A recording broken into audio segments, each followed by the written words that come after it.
everyone, it's Emily. Today's video is going to be something a little bit different. I'm going to be talking about my favorite romance books, which might come a little bit as a surprise because I've been very vocal about my non-love of romance. I just don't like romance usually. I feel like books pretend to be like fantasy or sci-fi, but really there's just an excuse to have a romance in there, or like love triangle, and I feel like they're usually really not well done. And I feel like they're cringy.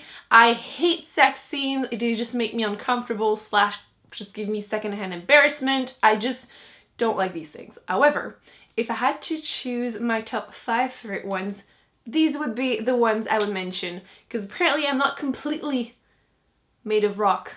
My heart isn't completely dead. Let me start with a super wholesome choice. I feel like this has been really popular because the movie just came out. Yes, Simon versus the Homo Sapien Agenda by Becky Albertalli.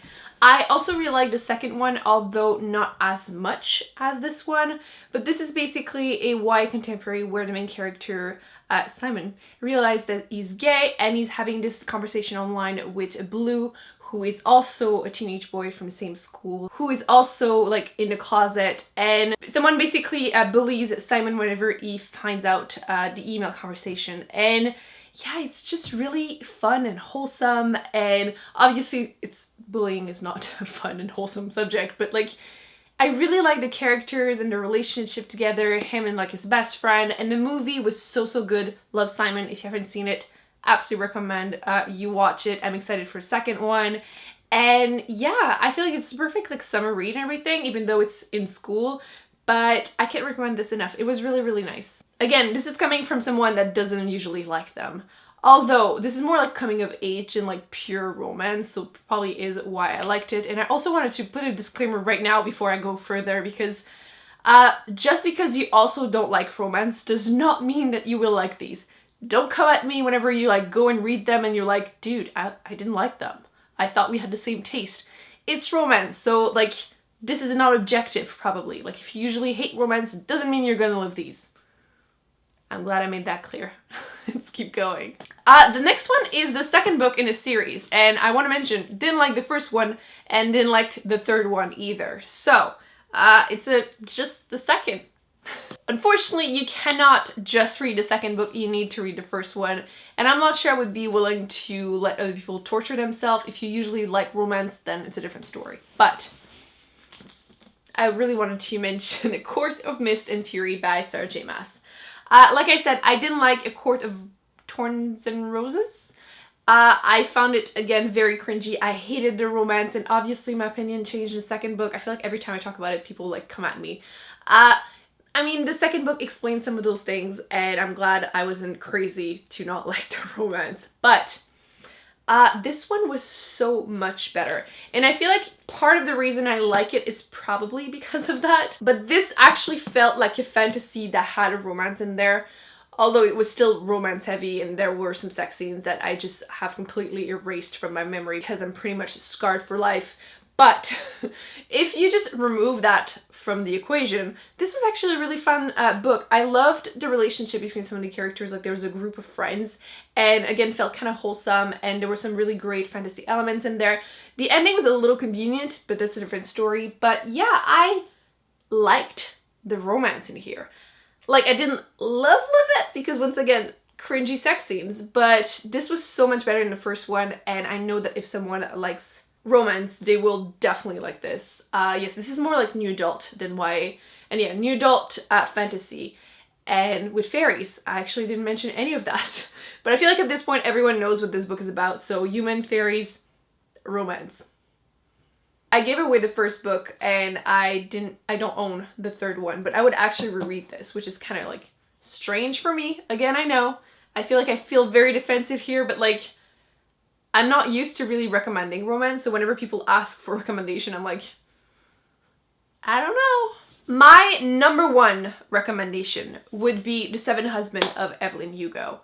This is the only adult book in here, actually, and it's the only one that actually made me cry, which I do not cry easily. Once again, it's not that I'm completely heartless. Like, I will cry if when my friend is crying type of thing, but like reading a book, I just don't usually care about the characters that much. But this one, I cared so much, and honestly, if there's only one book you must read from this video recommendation, it's this one.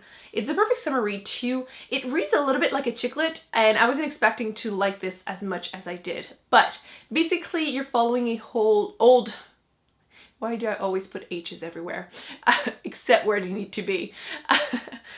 You're following an old Hollywood star, and she's telling her whole life story for the first time ever, and she's telling it through her 7 husbands, and basically it's a tell-it-all, and she's revealing who was her one true love, and it's just absolutely heartbreaking. The characters are flawed, but they're complex, and I felt so attached to her story. She was, again, not perfect, but lovable, and I would love to see a movie made out of this book, and I'm sure it will. But yeah, if you're looking for like one standalone book to read for summer, anyone would pretty much enjoy this, because like I said, it pretty much reads like a chick lit, but like a deeper chick lit. But yeah, absolutely love this one. Can't recommend this enough. I don't own a physical copy, because I read it on a whim from my library, but I will absolutely purchase a physical copy of it whenever I find one, because it's so good. I want to like give this to everyone. So if that one is my number 1, this one would probably be my number 2, and it is the Winter's Curse trilogy by Mary Rutkowski. And you know how I said I feel like sometimes fantasy is just like an excuse to have a romance? This is a YA fantasy series, but I don't feel like it's just the excuse to have a romance. It's obviously romance heavy, it's in this video, but I feel like there's enough like political intrigue to make it interesting, and I was definitely interested. It's something that actually, I don't usually binge read series, and I did it with this one, so that kind of just says it all. And like I even went and purchased like hardcovers, new ones, with my money. Like I'm usually only buying pretty much used books just because it's not in my budget, and I did it because of this one. So yeah, you're basically following the main character, and she's the daughter of a general, and in her society, when people hit, I believe, 17, they have a choice to either get married or become a soldier, and obviously since she's the daughter of the general, it's kind of expected of her that she will become a soldier, but she doesn't want to, and they're basically having like slaves from people that used to live there and everything, so it's kind of dark in the beginning, and then it's gonna sound so cringy. One day, she is at the market and there's a slave being sold and he catches her eye and blah blah blah. Yeah, you get it. But it's not that cringy. There are definitely some like romance heavy scenes, but I thought that once again I was going to say believable. Maybe it shouldn't be the word. I'm not, by the way, I feel like people are gonna be offended that I'm ashamed of loving these. It's just, no, it's just that it makes me kind of embarrassed. Like, I get secondhand embarrassment super easily, so it's like not about being ashamed of it. It's just like telling it, I'm like, oh my god, I'm loving this. If you want to giggle kind of shyly, I recommend reading this series. I believe the second one was my favorite one. Obviously, if it's like a fantasy romance, it's like the second one is like heartbreaking. Oh my god, what's gonna happen to them? So yeah, I actually would reread this. I probably will, because it's one of the first books that I started reading when I started this channel like 2 years ago, so I probably will be rereading this. But like I said, there's a lot of like political intrigue with the romance, so it's not overly romantic, even though it is still full of romance. I feel like I'm explaining all of these things so badly, but yes, basically I would recommend this. And then last but not least, another trilogy, because apparently it's popular to have like fantasy romance series for YA books, and the Remnant Chronicle trilogy. The first book being The Kiss of Deception by Mary E. Pearson, and I feel like this one is really popular on BookTube, but basically the first book starts by you following, again, a young girl.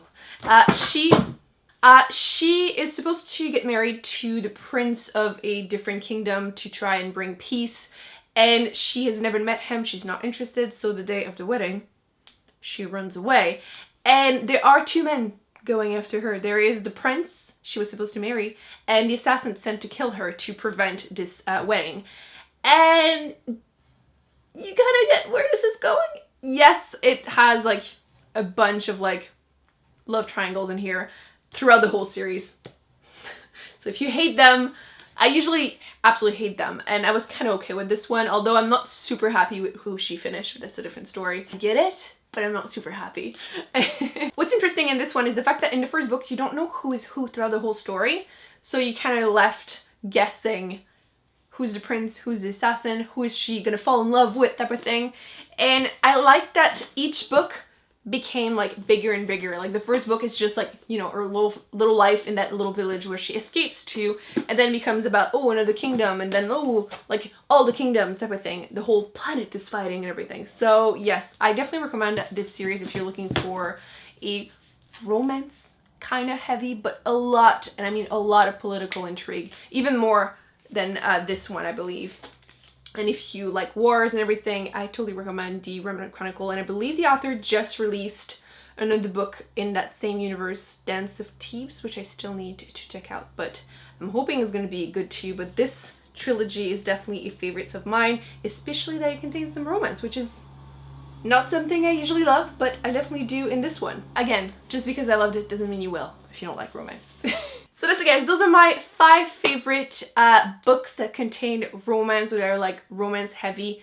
Not always just about that, but you know, I still wanted to rave about them because, again, I always say I hate romance, and it's not 100% true, just mostly true. And it's mostly about books because I don't mind romance in movies and everything. I think it's just that too often there's the use of the excuse of, oh, it's a fantasy book, but not really, it's just romance, or the awkward sex scene, especially in adult books. Like, I was complaining about it in, what was it?